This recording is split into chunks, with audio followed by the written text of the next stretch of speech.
In today's video, I'm going to teach you how to add an image to a table in Notion.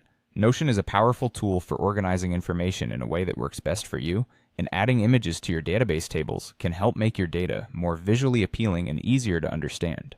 Whether you're looking to add thumbnails, logos, or any other types of images, this simple guide will walk you through the process step by step. Let's get started by opening your Notion database table. This could be any table where you want to visually enhance your data by including images. Once your table is open, move your attention to the top of the table. Here you'll find an option that says plus add a property. Clicking this button will open a menu that allows you to define new characteristics for each row of your table. Think of properties as different types of information or data that you can associate with each item in your table. In this particular case, we want to add a property that can store images. Now in the following menu that appears, you'll want to select Files and Media as the property type.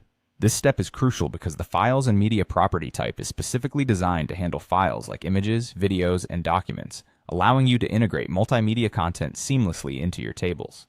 Choosing the right property is essential to ensure that Notion knows how to handle the images you're about to add.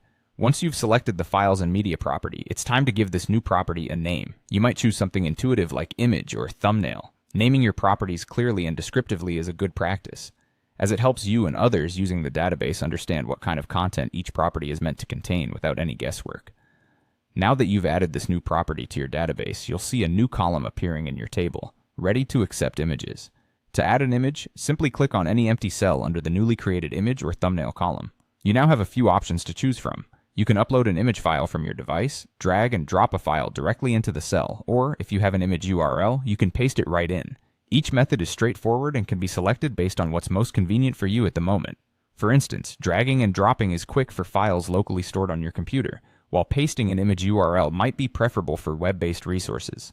That's all there is to it. By following these steps, you've successfully added images to your Notion table, giving your database a richer and more informative look. Thanks for watching, and I hope you found this guide helpful to enhance your Notion experience further.